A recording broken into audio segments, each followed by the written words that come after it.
On this episode of the Hinckley Report, our expert panelists discuss the major issues impacting southern Utah. As the region grows in size, how has the economy been impacted? How are leaders handling constraints and concerns over resources? And how is this growing region making an impact on the rest of the state? Funding for the Hinckley Report is made possible in part by the Cleone Peterson Eccles Endowment Fund and by donations to PBS Utah from viewers like you. Thank you.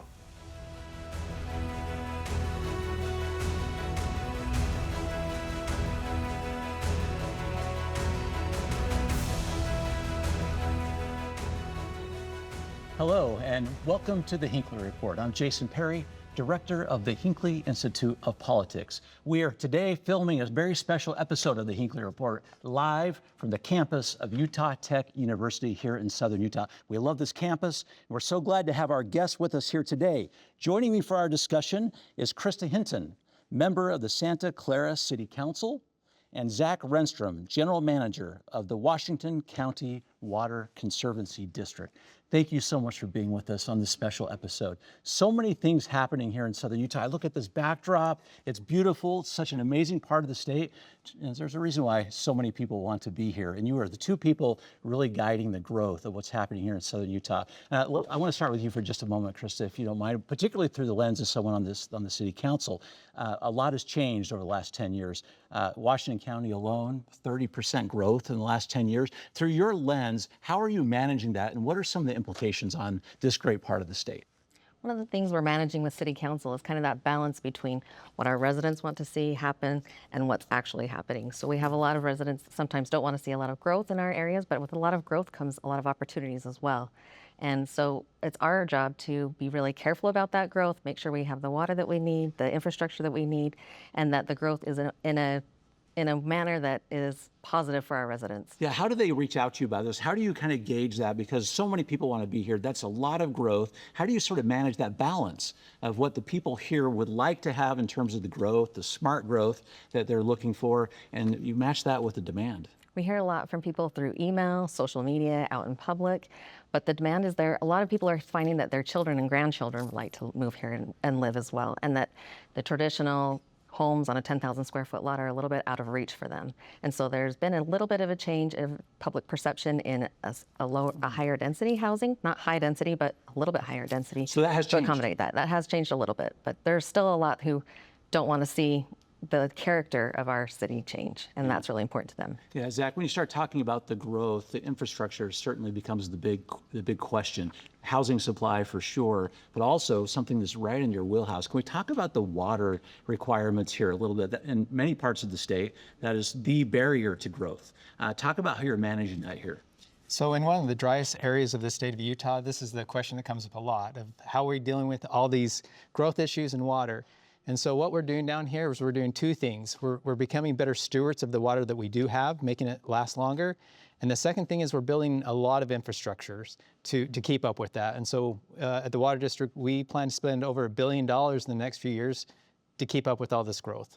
Mm-hmm. Talk about some of the changes that have happened. There's some with our legislature, but some changes and some requirements that you put in place here when it comes to water usage, for example. Talk about some of those things. Sure. So one example is the homes that are being constructed in Washington County today are some of the most water efficient homes in the western United States, if not the entire United States. Even our existing residents, we're doing a lot of things like landscape conversion. So moving from a high water use landscaping to more desert friendly landscaping. And so it's just not one thing we're doing, we're doing everything to make sure we have water. Krista, talk about this growth through the lens of someone who's been in your family here for a very long time watching this growth. Talk about what has changed over the last 10 to 15 years here in this area that has given rise to some of this growth. One of the big changes, I think, has been in the rise in short-term rentals. That's been a big component in our area, especially Santa Clara, but throughout the county. And that's made a dent in the housing in our area, but it also helps with tourism and taxes that come with tourism. So it's positive and negative on both sides. Yeah, well, I'm curious about how we're managing that a little bit, because for a long time, a good portion of the economy here was centered around tourism. How has that changed or evolved here in some way has it as this becomes sort of an economic and population powerhouse? I think our economy really has diversified over the past 10 or more years. We see a lot more in construction now. Healthcare, we have an amazing healthcare system that our residents have access to. It's incredible the level of service that we have in our area. So we're seeing a lot of different industries coming into play, and it's not just about tourism anymore. Talk about a couple of those. So with healthcare, that's my day job. Right. I'm over at In-Around Health, and I hear all the time about new providers, new services, and that the level of that service is just incredible for our area. We were recently recognized with some very high-performing awards, and so that's been a big bonus, I think, for our community to have that growth support the healthcare that we now have access to here. Now, Zach, we've talked a little about some of the other infrastructure, but transportation certainly is a big issue here. I've been down here sometimes when it seems like every soccer tournament in the whole state of Utah is here at some point. Start talking about just the load on transportation in particular. Talk about how that is being managed here in southern Utah. So we do a lot of things. We have what's called the Dixie Transportation Committee, where they all get together, the cities, and we work on these issues. Yeah. We do a lot of long-term planning. One of the frustrations that we do have down here is a lot of areas that would be really a good place to put a road. There's limitations to why we could put there, whether it's in a national conservation area or other endangered species that we have to deal with. And so it's not sometimes as simple as like, yeah, let's just blade and grade. We really have to go through a lot more to build infrastructure down here than they do maybe up on the Wasatch Front. Is this unique to this particular part of the state, or are there some other implications, some reasons why it takes a little longer, more people, and more involvement? So if you look at Washington County, the vast majority of our land is owned by the federal government. And so anytime there's a federal nexus, we have to go to the federal government and basically ask for permission. And that does slow down a lot of our infrastructure projects here in the South.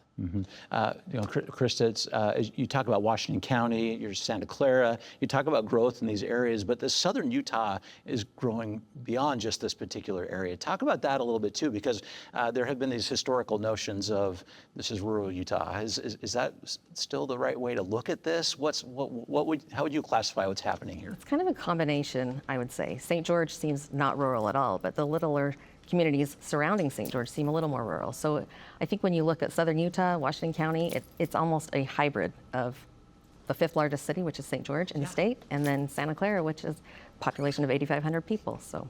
Yeah, when you think about the infrastructure and water, how are you kind of balancing those? We have a big population center where we are right now at this great university, and some of these other parts that have quite a smaller population, but just as much of an impact from your decisions here. Yeah, and like you said earlier, St. George is really growing. And so one of the things that we've noticed when we look at our infrastructure is a lot of these little communities will come into St. George for services. Like they'll come to the hospital, they'll come here to shop. And so we have to make sure that we're building infrastructure to accommodate a lot of just day visitors coming here, and we have to supply all that infrastructure for them. Part of this population growth is very much tied to the economy itself and the opportunity that's there. And I'm curious from both of your perspectives, as you look at the future growth of Washington County, but southern Utah in particular, what industries do you think are ready to be sort of the core foundation of St. George in particular, Krista? I think construction is always going to be a core part of our economy, but we're seeing a little more movement in technology as well, and I think that's supported in large part by this university and opportunities that are here for students to gain that education they need. Yeah, I'm particularly curious, so I can just do a follow-up on that too, because a good portion of the workforce is coming from this great university at Utah Tech University. Kind of curious how the government officials are working with the university. I'm particularly interested in this when we're in Salt Lake with the University of Utah to tie the future economic opportunities for this area with the workforce that's coming out of this university. I think President Smead and also President Rushton at the Dixie Applied Technical College really have a pulse on what employers and industries need in our area. And so they're always in contact, they're always adjusting, seeing where they can better support the workforce that's needed in the industries we have here. Yeah, Zach, talk about how you're looking at that issue. And I've been in so many meetings with you when we've been talking about the economic future of this particular area. Our own president has come to talk to you a couple times. Talk about what you see as the future base for this part of the state of Utah and its economic might going forward. Well, one thing that we've noticed, because a lot of companies will come and talk to us about water before they move a company here, but just because of our taxes here, our culture here, I've noticed a lot of companies wanting to move to the state of Utah. And if they're coming up from Vegas or California, St. George is the first place they hit. And so I've noticed a lot of businesses coming in just because of our geographical location, where they're still close to Vegas, close to Southern California, but they're still in Utah, enjoying the benefits of what this great state has to offer. Where are you seeing most of this population increase coming from? I would say Southern California, or like I have 2 new neighbors that just moved here from Southern California. And so I see a lot of that. How about you? I would agree with that. I mean, we do see a lot of children and grandchildren, family expansion, but there are a lot of people moving in, liking what they see here and staying. Yeah. So talk about from the planning perspective, when we have these water concerns, tell how these council meetings go for you when you're trying to decide on density and where to build. And there was a time when I remember even talking to you in the past where we're getting to issues about permitting, for example. How many do you give out and when? Talk about that pressure, because that certainly is one of the levers that you have to sort of control the flow of properties going out here. It's definitely a consideration. We hear that from residents a lot of times, especially with new development. How do we have water for this? How will we ever support this? We lean heavily on the Water Conservancy District. Yeah. They have an incredible plan in place for the next 20 years, but it's supported by growth that's mindful in all the cities as well. Yeah, talk about that balance, because you brought this up a moment ago, and it's sort of the conversation from the whole state when you have so much of our land here that is controlled by the federal government. And there are just pockets here, as I'm looking out, it starts looking like it's starting to be space constrained. Talk about the approach from this part of the state when you look at limited amount of land and just high demand. Yeah, that's a tough balance that the city councils have to work with we have all these kids coming up, we have people moving in, and where are we going to put all these people? And they've done a phenomenal job of balancing that and trying to find that. And it's, people have different views, but really our city councils have done an amazing job balancing all these different needs. And so I'm very grateful to live in an area that we have such proactive city councils working on these issues. We only have a couple minutes left, and I would love to just kind of get your read. It's so important that we have shows like this that are in this part of the state. We should be here more. The state should be here getting the best lessons learned from all of you. But Krista, as you look at what you're doing here and your connection to the rest of the state, what would be a message that you think would be important for the state to consider when they think about what's happening at what is not just a growing economic base for the state, but also a very important population center for the state? I think it's important to consider the national parks and the state parks that we have, the recreation we have here, the tourism, the anchor that we are in the state, and how important that is to the overall economy, jobs, and then housing as well. I appreciate very much Representative Cal Roberts' legislation this past session, helping with infrastructure costs for cities to implement the housing that's already entitled. That can really help unlock some housing opportunities for us down here in Southern Utah as well as throughout the state. Perfect. Zach, last 30 seconds. Give your perception on that and a positive case for what's happening here, because I know your hand's on the wheel.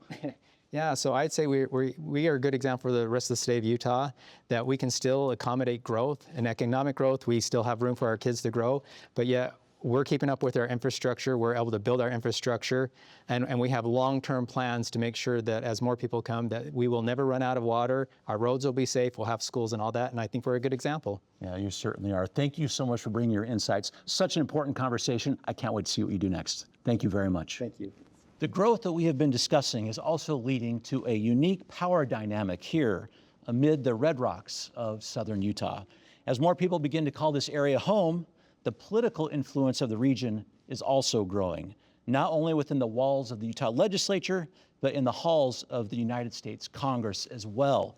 We're so happy for the second segment to have joining us Brad Last, a former member of the Utah House of Representatives and special assistant to the president of Utah Tech University for Government and Community Relations, and Mary Weaver Bennett, director of the Levitt Center for Politics and Public Service at Southern Utah University. Thank you so much for the second segment here. I want to talk about the political influence of Southern Utah, because it is significant. And I want to get that for just a moment, but I'm going to start with you, Brad, for just a moment. I had a chance to work with you as a member of the legislature. You've had a chance to watch not just the growth here in the southern part of the state, but also the political influence, even being part of that yourself. Talk about what has happened when it comes to the significance of the voice here in our capital city.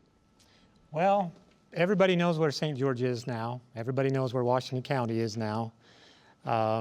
Everybody knows about the growth. And so people are just really aware of what's going on down here. And as far as the legislature is concerned, I just have to say that we've had amazing legislators. When I got there, Dave Clark and Steve Urquhart were there. They were great legislators. They taught me a lot. And over the years, we've just had what I think is really great representation down here. And I want to say one other thing that I think makes a huge difference is that there's a lot of people that are really involved in taking the message north. And there's two organizations in the state that have a lot of power, influence, I would say, the Utah Association of Counties and the League of Cities and Towns. And we've had a number of people down here that have served in leadership positions in both of those organizations. Krista Hinton, who was here with you just a moment ago, she's the president-elect of the League of Cities and Towns. Two of our county commissioners, one has been the president of the Association of Counties, or UAC. One is the president right now. And also former Mayor John Pike was the president of the League of Cities and Towns. Sean Guzman has been extremely involved with the League in terms of their legislative concerns and their initiatives. And so I just think that there's a lot of people down here who have devoted a lot of time because they care about not only Southern Utah, but they care about the state. And I think we get recognized for that. Absolutely. Mary, talk about why you think that's the case, because that certainly is true. Not only do we know so much more about Southern Utah, St. George here too, but some of these names that have been mentioned have been very influential in policy for the state of Utah. Talk about the rise of that influence. Well, absolutely. I mean, we are fortunate enough. Our two state senators, Senator Evan Bickers and Senator Don Ipson, have each served in the state legislature for 16 years. And so that they've been in leadership positions as well. And that experience has really helped Southern Utah move along. I will also say that sometimes power comes from subject matter expertise. And in addition to the numbers, we punch above our weight. What we don't have in numbers, I think we make up for in subject matter expertise. And you've got someone like Representative Albrecht, who this session has 2 bills on nuclear energy. And so he will be getting started the nuclear energy business in Southern Utah. Yeah, so I want to just detour for a second because it's something you have some expertise on too, because it does seem when it comes to the energy needs of the state of Utah and the direction, a lot of it's going to come from this part of the state. Absolutely. We've got all three of the geothermal plants in Southern Utah are in the Beaver County. So that has implications for the entire state. We've got massive solar farms throughout central and southern Utah in Millard County, Iron County, and Beaver County. And on the flip side of that, we've got 2 AI data centers being planned in Millard and in Iron County. So they're going to need that energy. But both of those, geothermal and solar, are talking about utility scale energy sources for the state of Utah. And so that's a huge power source for us. Brad, how does that translate into more political voice on these issues when increasingly the whole state is going to be looking at Southern Utah?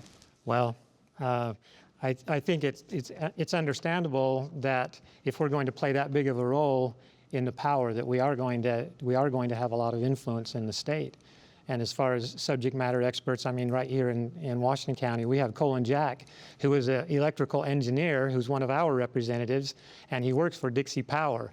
So when Mary talks about the influence you can have in the legislature, you can see people looking to him, or looking to Carl, or other people that have been involved for their opinion and for their ideas. And so 1 or 2 individuals can have a lot of influence that way.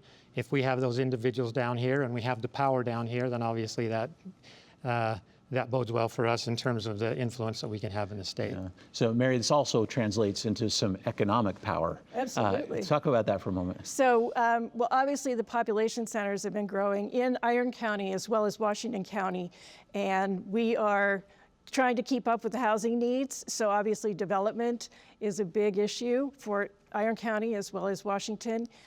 We're trying to keep up with new businesses and where are they going to be located, and can we keep up with the needs of being able to house new businesses? And it's really, I can say it's really booming in Iron County, absolutely. Mm-hmm. I want to talk about the mix of population centers here in the southern part of the state of Utah. And Brad, can we get into some redistricting questions just a little bit too? Hey, it's your show, man. All right, let's do it. Perfect, because for a very long time, particularly when you were in the legislature, there was this conversation about how important it is that our congressional district had very urban areas and rural areas. And we'll just talk about, because there are rural areas in this, what's now the 3rd congressional district that's happening right now. Talk about that change a little bit, whether or not this part of the state really thinks it's important to have that mix or not, because certainly even though you got some of that Utah County, it is not connected to a very, very urban area like it has been in the past. Yeah. Well, if you want my own personal opinion, I think it was pretty good the way it was. And I look at Celeste Malloy, who will be running again, or whoever is serving in that seat, and I just think, how can one person possibly represent that district? Now, the expertise that she has and others may have that come on behind her, maybe they have a lot of expertise in public lands, and that's great. But I just find it almost impossible for somebody, it's like serving Alaska or something like that, really. The district is so big. And I think that it made a lot of sense to have that responsibility shared. And I also think it's great to have several legislators, congressmen, congresswomen, who understand the rural issues, at least somewhat, even though they may not be completely involved the way that I think Celeste has been. But anyway, I see that as a challenge. And so, I mean, that's pretty much my opinion. Yeah, Mary, talk about how that might work too, because it's interesting you bring a Congresswoman Malloy. Right. It's kind of hard to even look back when you had someone that was representing a district that is actually from this particular area. She had a challenger that's from this area. She represents this area, grew up in this area. Talk about that and how that might translate into maybe more of a voice or increasing the voice of rural Utah, or at least the southern part of the state of Utah when it comes to issues in Washington, D.C. Absolutely. Congresswoman Malloy is uniquely situated she sits on the House Appropriations Committee and the House Natural Resources Committee. So those are two strong committees to be on if you're representing southern Utah. But also in addition to that, she's newly been made the chair of the Western Caucus. So all of the Western members of Congress who are members of the Western Caucus, she'll be the head of it and speaking for them, which gives her the ability to articulate Utah issues as Western issues. And I think that's a whole new power source for her and for Utah. Brad, talk about how that sort of works with the federal government. We do, in the first segment, we talked about this a little bit as well. A lot of southern Utah is controlled by the federal government. Talk about whether or not that I guess that issue between those two principles right there are still as hot as they've ever been or not, and how is southern Utah pushing back? Yeah, I mean, it's been a hot issue for a long time. I give a lot of credit to county commissioners that I've seen work in southern Utah on public lands issues, and they have fought back as much as they can, but it really does come down to votes. I mean, one thing, I'm wondering what would happen if you went to Washington, D.C. and asked all 435 members of Congress, do you know what the BLM is? I wonder. And so I don't think they have any concept of what a state with so much public lands is really like, and how frustrating it is to try and move things forward in your state when there's so much interaction that you have to have with the federal government. And as far as Celeste is concerned, I would just say it's so nice to have somebody from here. Like the Northern Corridor is a really important corridor for us here in St. George in Washington County. And when she's back there fighting for the Northern Corridor, she knows where it is. I mean, she's been there. It's not like some little road out in Utah that other people are looking at. I mean, she understands the importance of it. She stood on the ground, and I think that really helps a lot. Mm-hmm. Mary, I want to talk about the power of the vote of a population that is increasing so quickly, and it has grown so much here. give sort of a prognostication a little bit about the growing political power of this part of the state of Utah and how it might influence the direction of the rest of the state, and definitely when it comes to the policy decisions made in our legislature? Well, I think, with the astronomical growth we've seen in Washington County and Iron County, two of the three fastest growing counties in the state of Utah, as we get to more redistricting and we get to the 2030 census, I think you will probably see more representation from Southern Utah in the state legislature, given the increase in population. And that will bring to the forefront, energy issues are going to be important to every single person in the state. And what are our energy resources, and are we going to be self-sufficient? And I think that's one of the huge power centers that Southern Utah will bring to the table in Salt Lake Legislature. Brad? Yeah, I think you have to understand that that power in terms of the numbers is incremental. I mean, when I ran for the legislature in 2002, it was because of the 2020 census. Right. And there was a district that was created, for somebody that lived on the eastern side of Washington County. At least that's how it felt to me. Well, 10 years later, we got another half, one half of a representative in the state legislature. And this time around, another one half. So it's not like you're going to get a lot more votes really quickly.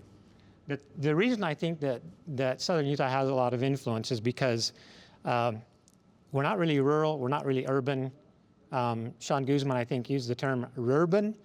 And, we still kind of understand the rural issues here in Washington County, and we like that rural culture, and we're trying to help keep that. So the way we get votes is we have a lot of friends all around the state. All of the rural legislators connect with us, and we connect with them, and that gives you a big voting block and a lot of help.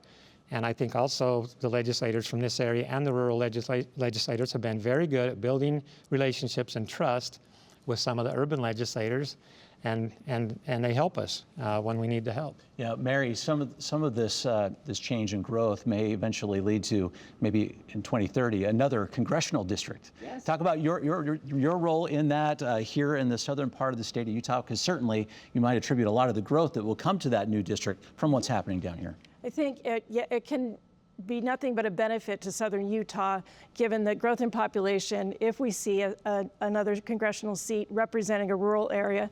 First of all, maybe they'll be able to split up the massive rural area that's now in CD3 and give each legislator a chance to have a more compact district. But then our issues that we've talked about, land, water, energy, growth, those issues will be greatly represented at the national level if we add more representation.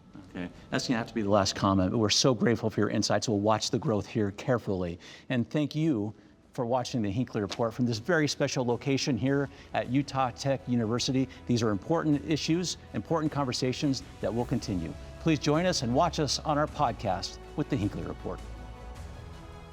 Funding for the Hinckley Report is made possible in part by the Cleone Peterson Eccles Endowment Fund and by donations to PBS Utah from viewers like you. Thank you.